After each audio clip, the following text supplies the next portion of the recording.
Hello viewers, இன்னைக்கு நம்ம பார்க்க போறது ஒன் பீஸ் எபிசோட் 755 பார்ட் 2.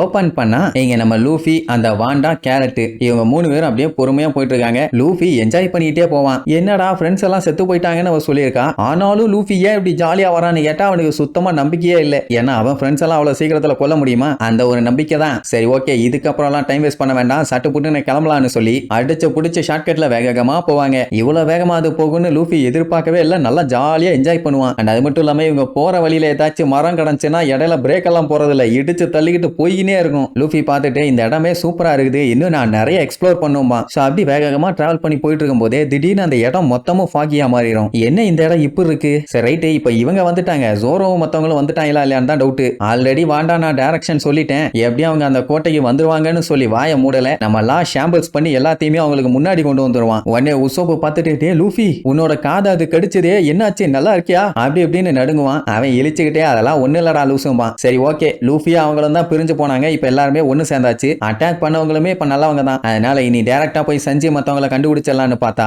உசோப்பு ஜோரோவோட கையை காமிச்சு, உனக்கு இவனை திங்கணுமா? உன் கூட இருக்கானே அவன் தான் எங்க கேப்டன், அவனும் உன்னைய சாப்பிட விட மாட்டான், இவனும் உன்னைய சாப்பிட விட மாட்டான். இங்க பாத்தியா தலைவங்கிட்ட எத்தனை கத்தி இருக்குதுன்னு ஜோரோவோட கையை தூக்கி அந்த கத்தி மேல வைப்பான். இப்படியே ஜோரோ வச்சு அவங்கள மிரட்டுற மாதிரியே பேசிட்டு இருப்பானா. வாண்டாவுக்கு சிரிப்பா வரும். அதுக்கப்புறம் அவங்ககிட்ட தெளிவா சொல்லிடுவான், நீ எங்களை தப்பா நினைச்சுக்கிட்ட, பட் நாங்க அந்த மாதிரி எல்லாம் எதுவும் பண்ண மாட்டோம்னு சொல்லிட்டு கொஞ்சம் அந்த ஃபாகுக்கு பின்னாடி பாருங்க ஒரு பெரிய கோட்டை இருக்கும், முன்னாடி காட்ஸ் எல்லாம் இருப்பாங்க. அந்த வழியா தான் உள்ள போகணும்னு சொல்லிட்டு அப்படியே புகைய விலகிட்டு காட்டுவாங்க. ஒரு குதிரையும் ஒரு சிங்கமும் நின்றுட்டு இருக்கும். ஆல்ரெடி ஒரு குரூப் கிட்ட சொல்லி நம்ம ஆளுல காப்பாத்தி கொண்டு வரக்குள்ளேயே படாத பாடுபட்டுட்டா. இதுல இவனுக்கு வேற என்ன வாண்டா இன்வேடர்ஸா, வேல் ஃபாரஸ்ட்டுக்குள்ள அப்படி யாரும் வரக்கூடாதுன்னு சொல்லிட்டு கத்தி எடுத்து அட்டாக் பண்ண ரெடி ஆவானுங்க. அட இருங்கடா இருங்க, அவங்க ஒன்னும் சண்டை போட வரல. வெல்கம் பண்ற பெல்லு திடீர்னு ஏதோ மிஸ்டேக்ல ஒர்க் ஆகல, அதனால தான் இவ்வளவு பஞ்சாயத்து, மத்தபடி எந்த பிரச்சனையும் இல்ல. கேட்டை ஓபன் பண்ணுங்க, எல்லாத்துக்கும் இந்த மேட்டர் தெரியட்டும். டாஹட் லூஃபி இங்க வந்திருக்கான் அப்படின்னு சொன்ன உடனே அந்த சிங்கமும் குதிரையும் ஆடி போய் அசந்து போயிருவாங்க. அப்படியே கோட்டைக்குள்ள காட்டுறாங்க, ஒரு பெரிய செம்மறியாடு நல்லா கொரட்டை விட்டு தூங்கிட்டு இருக்கும். அதுக்கு மேல நமி படுத்து கிடந்து தூங்கிட்டு இருப்பான். அப்ப சாப்பர் வந்து அழுதுகிட்டே, நமி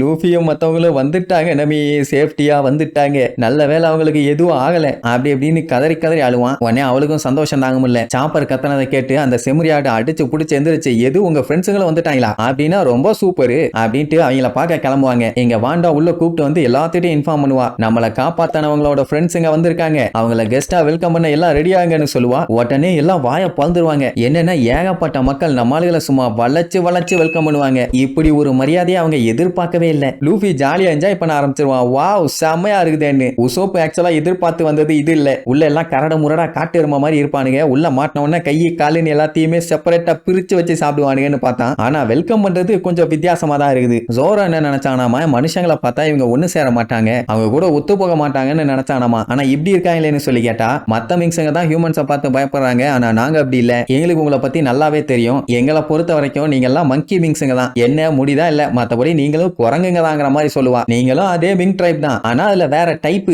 இதுதான் மேட்டர்னு உடனே சோ ஹியூமன்ஸ் எல்லாருமே மங்கி மிங்ஸுங்க, அருமை அருமைமா. அண்ட் இன்னொரு மேட்டர் என்னன்னா, அவங்க கேரக்டர் வச்சுதான் அவங்க மிங்க டிசைட் பண்ணுவாங்க, மத்த பாகுபாடெல்லாம் எதுவும் பார்க்க மாட்டாங்களாமா. இதெல்லாம் சொல்லிட்டு லூஃபியோட கண்ணத்தை நக்கி வேற பாப்பான். ஏன்னா அங்க இருக்க அத்தனை பேத்துக்குமே முடி உடம்பு பூரா இருக்கும், பட் மனுஷங்களுக்கு எல்லாம் அந்த அளவுக்கு முடி இருக்காதுல்ல, அதுதான் அவளுக்கு ரொம்ப ரொம்ப பிடிச்சிருக்குதுன்னு வேற சொல்லுவா. அந்த டைம் சாப்பரும் நமியும் அங்க அடிச்சு புரண்டு ஓடி வருவாங்க. அவங்கள பார்த்தோன்னா தான் இவங்களுக்கே நிம்மதியா இருக்கும், நல்ல வேலை அவங்களுக்கு எதுவும் ஆகலன்னு. இதுல இன்னொரு காமெடி என்னன்னா, அங்க இருக்கவங்க அத்தனை பேருமே அவளை போட்டு கொஞ்சம் கொஞ்சி தள்ளுவாங்க. என்ன காரச்சுன்னு நம்மளுக்கு வந்ததுல இருந்தே கத்திட்டு இருக்காங்க, எதுக்கு கத்துறாங்கன்னு தான் தெரியல, பட் என்ஜாய் பண்ணி கத்துறாங்க. உசோப்புக்கு தான் கண்ணு பிரிங்கிரும். ஏன்னா அவன் எதிர்பார்த்ததே டோட்டலா வேற, வெளியில இருந்ததுக்கும் இந்த கோட்டைக்குள்ள இருக்கிறதுக்கும் டோட்டலாவே வித்தியாசமா இருக்குது. வெளியில எல்லாம் காட்டு மாட்டு பயிலா இருந்தானுங்க, உள்ளுக்குள்ள என்னடான்னா பாச மலையா அள்ளி பொழியறானுங்க. இப்படி இவங்க ரெண்டு ஒரு டீம் கூட வந்து சேர்ந்துட்டாங்களா. சரி இதெல்லாம் ஓகே, சஞ்சய் ப்ரூக் மோமோ அவங்க எல்லாம் எங்க அப்படின்னு லூஃபி ஜாலியா சிரிச்சுக்கிட்டே கேட்பான். அவ்வளவு நேரம் இவங்களை பார்த்த சந்தோஷத்துல வேகமா வந்தவன் அப்படி அவன் கேட்டவனே மூஞ்சி சோகமாயிரும். அப்படியே லூஃபியை கட்டி பிடிச்சிட்டு தேம்பி அழ ஆரம்பிச்சிருவா. சுத்தி இருக்கவங்க எல்லாத்துக்குமே பயங்கரமா ஷாக் ஆயிரும், என்ன சடனா அழுகிறாளேன்னு. அப்படியே தேம்பி அழுதவ